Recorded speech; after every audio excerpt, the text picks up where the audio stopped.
35192 if you want to text. Guardians coverage begins today at 3:30, and then 4:10 is your first pitch against the Cincinnati Reds. Nikki Glaser, born in Cincinnati. She grew up in St. Louis, but she's got some Ohio ties.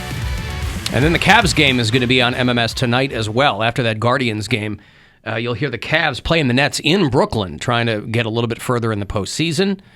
If they win that game, don't tell me, if they win that game, they will play the Celtics next week. Correct. If they lose tonight, they will play on Friday against whomever wins the Hornets-Hawks game. You get it. And that's also happening tonight. No. That's tomorrow. That's tomorrow, okay. The other game tonight is the 7-8 game for the West, which I believe is the buildings versus the airplanes. The who? What? Was that a 9/11 I'm joke? asking you. The buildings versus the airplanes? Are you sure? Two structures. Why did you automatically go to 9/11? The buildings and versus airplanes? Because I figured King Kong would be too old of a reference. It was King Kong. Well, He's the screw me. referee. It's Clippers versus Wolves tonight. Timberwolves. Alan, tell Poundcake it literally says "do not microwave" on the side of the ramen noodle cups. Well, do you mean that? Do you mean literally in the traditional sense, or literally in the new sense, in which it is also its own antonym? Because it could go either way. That's when they change language, it's very fluid, and that can really screw up people's directions. If something literally says something, like "Drunk Sue" is literally on my phone. Literally. Why? Hey, Sue. Hi, honey. How are you? How are you? Am I sober? Wrong. What happened? What'd she say? Said, am I sober? Oh. Hey, Miss Mary. Yes. I am so glad you got to see the Grand Canyon. Oh, thank you. It was. Oh, good for you. You will never ever experience in your life. Pictures cannot. You cannot even put it in pictures. You're so right. It was it's indescribable. I've seen a lot of amazing. pictures of the Grand Canyon, so but it can be. Do it justice. She didn't say that. She said you literally can't put it into pictures, dude. Pictures cannot put that prospect in their head. Well, it is a Grand Canyon. Yeah. Does our country have any is there anything that's like the opposite of that? Do we have things that aren't that large? Well, no. Like things that aren't that large, but they're, I guess, smaller, like a minor canyon. Do we have something in Mexico? Insignificant canyon. Well, the Copper Canyon in Mexico is about 4 times the size of the Grand Canyon, but that's what they say. Yeah, that's what we were talking the other day. The Great Lakes. But I ain't trying to go across the border right now because I might not be able to get back. Why is that? Well, I don't know. I'm going to be in Mexico next week, Sue. Is there anyone you want me to say hello to? Maybe a former, running partner. Jose Guadalupe. Yeah. Jose Guadalupe. I'm getting the vibe that's probably not a real person. It's 2 different people. And how am I going to narrow it down from all of the 4,000 Guadalupes that are... Well, I don't give a crap about that right now. This is my second point. I got a new oven. You got a new oven? Yes. All right. What was the matter with the old oven? Spanking brand new. It's a fake laugh. It's real. What was the matter with the old oven? The oven didn't work. Oh. It wouldn't light anymore. And we got a little bit of Mises back there. Oh, you got mice behind the oven. The Mises, yeah. Yeah. Got rid of them, and then we got a brand new oven. Now, here's the thing. People don't tell you when you buy a new oven. The tops of the burners, it's a gas oven, they are a little bit slick. Some of them are a little bit last night, yeah, I made bratwurst, tater tots, and butter beans, okay? Mm-hmm. So, Bob, my best buddy in the whole wide world. I understand. He tilted the lid onto the backside of one burner, and Hey, are we listening to somebody talk about cooking tilted beans right the now? bratwurst off to the side, which knocked the tater tots off into the side between the oven and the fridge. Boy, I couldn't hate anything more than butter beans. Those big, fat, white beans. I don't think I've ever had them. Bless. Butter bean They're okay? good. Oh, God. Butter beans. Just Yeah. there. Beans are supposed to be small, like these giant beans that, no thank you. My dad used to cook them, so he called it butter bean gravy. Yeah. No, I get it. I mean, it's a classic Texan dish and Southern. You know, my dad used to cook a lot of soul food when I was a kid, and I did not like butter beans, boy. Did not like them at all. No, I didn't either. Okay, so Drunk Sue, You know what that told me? the long and the short of breaking in this new stove is what? That your life partner got hurt or no? Oh, no. Just we lost all the tater tots. Lost all the tater tots. Oh, Okay. tragedy. So all you had left were the butter beans and the sausages. You know what my dad told me about spinach after my mom ran away? What's that? I wanted spinach. My dad said, and I believe him. That's my dad. He said spinach was grass chewed up by horses and spit out.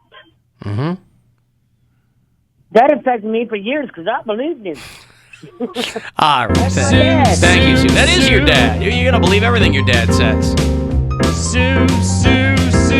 Sue. Of course, she neglected to mention how old she was when she believed that. If she believed it well into her 20s, that would be, because her dad said so. It's a real shark net situation. Yes, it is.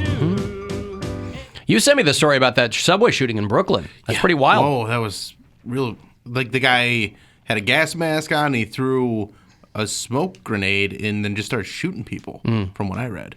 16 people hurt, 5 or 6 of them critically, I think. Opens fire at a crowded New York City subway station.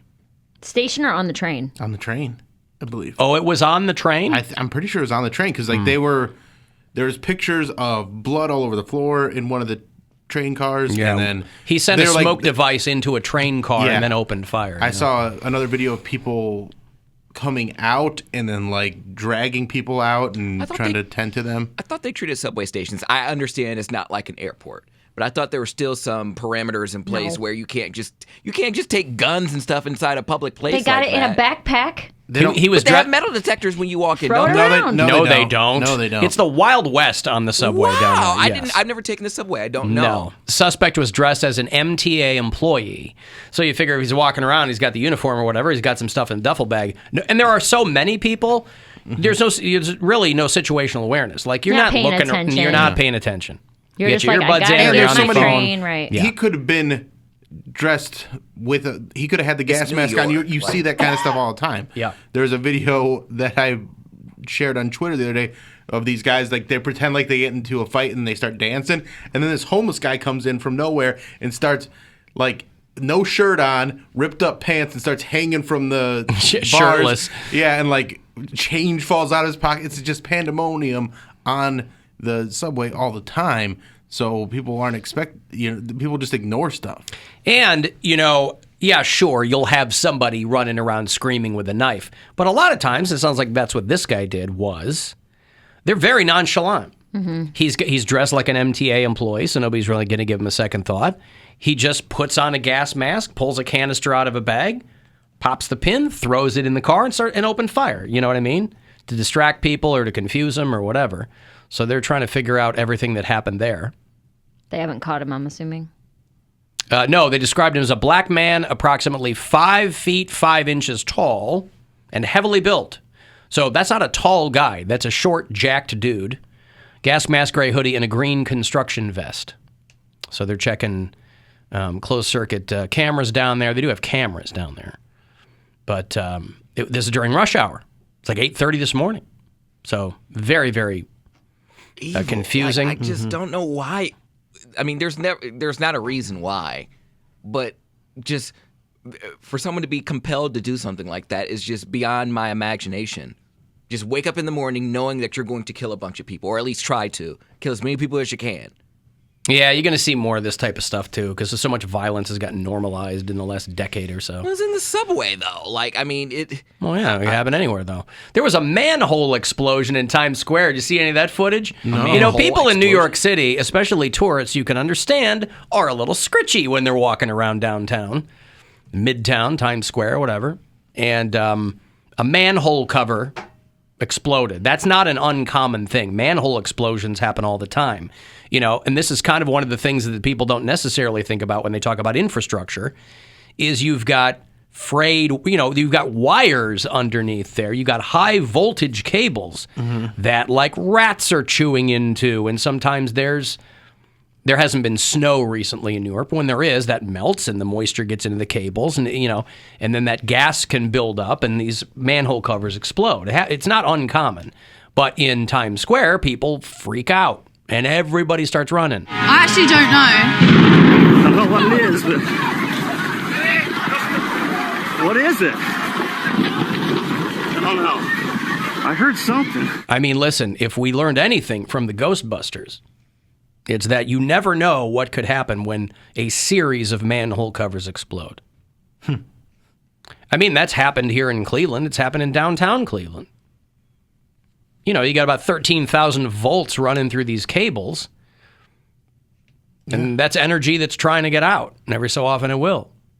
But if you're in Times Square and you hear an explosion, you're going to go, oh, what was that?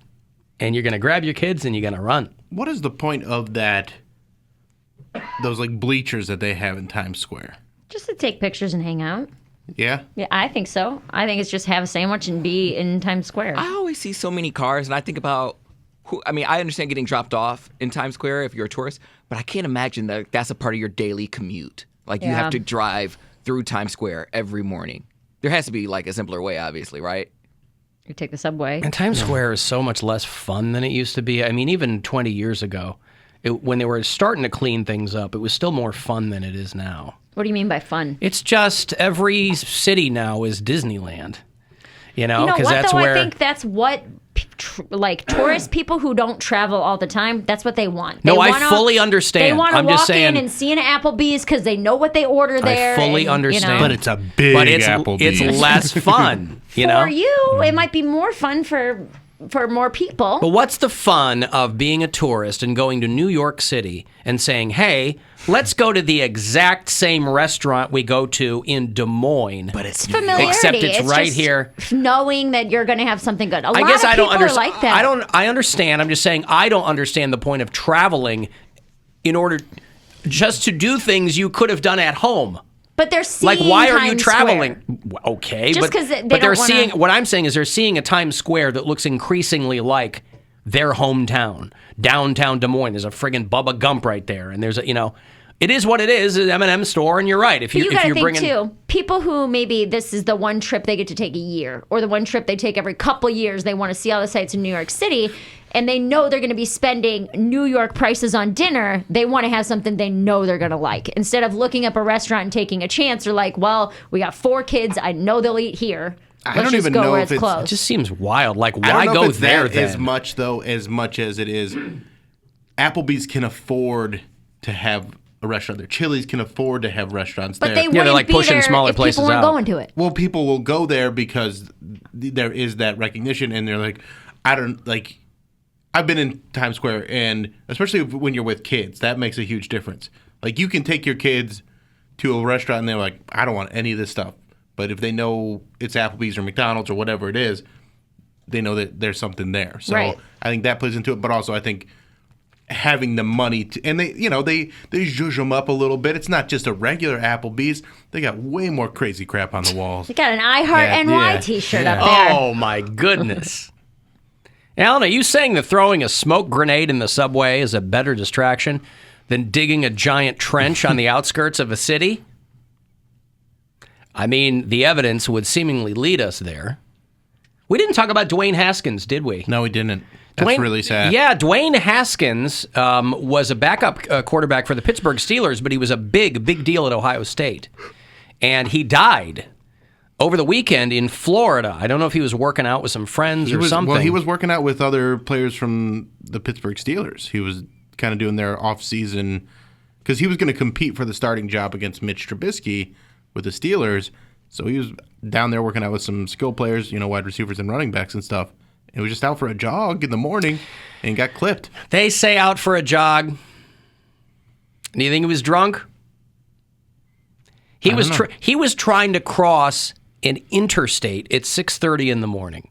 Now, I don't know how many people jog along the interstate. Well, that seems... I didn't dig that much into it. I thought he was going for a jog in the morning. That sounds a little bit more. He had just re-signed with the Steelers. 24 years old, young guy, promising player.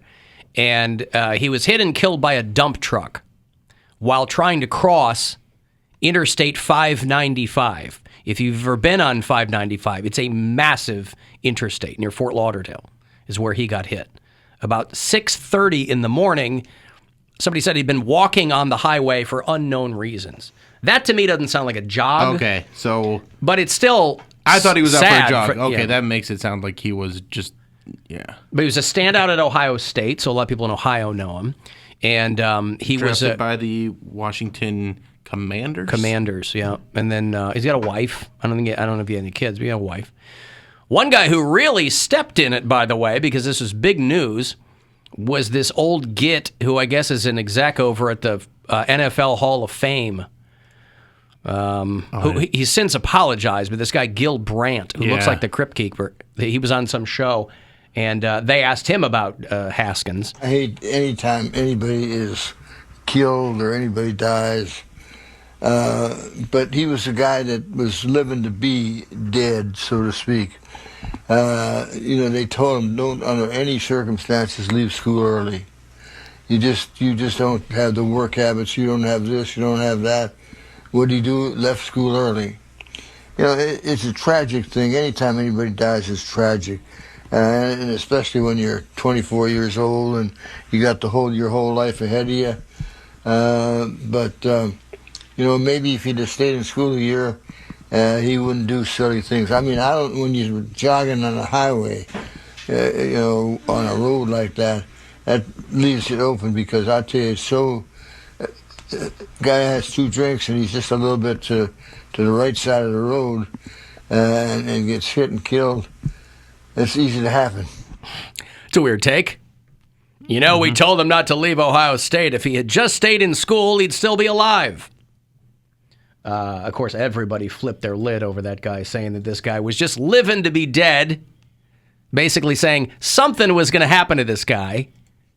Do you imagine a kid in college who could be an NFL prospect not listening to you to stay in school a little bit longer? Was he particularly was he a big partier? What does he mean by that? There was a lot of fat there that I cut out, but he did mention in that particular segment, he goes, they invited him to the draft before he was, whatever, and they do a thing for these players that are potentially going into the pros, and he's like, he wanted to have his own party, and he was charging people to get in, and he just had a really crappy take on this guy that really had nothing to do with what the situation that happened. Yeah.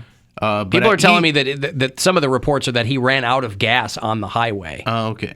Which would make sense. I can't imagine 6:30 in the morning? Well, again, if he was out doing, who knows what he was doing? But everybody who's not involved could go, how did this happen? Yeah. What's that? But also man, how do you get hit by a dump truck? Those are big trucks. I know they move fast. When they're on the interstate, they're moving fast. Yeah. But he obviously didn't see it. Alan, what if it was suicide? My sister's ex-boyfriend killed himself that way on I-90. We'll never know, but I mean, this guy was like a rising star in the NFL, young dude, married guy. He was kind of the opposite of a rising star. He's a guy that had a lot of expectations and didn't live up to them because he was But he's only been in a couple years. Yeah, but he flamed out real hard with the Washington Commanders to the point where they cut him after a season and a half. Like halfway through his second season, they just said, "We're done with you," because he was pretty immature and not really taking it that serious. And I think he was a partier. So. Well, that's what this guy was implying, is that something was going to get him, but it's still very sad, incredibly sad.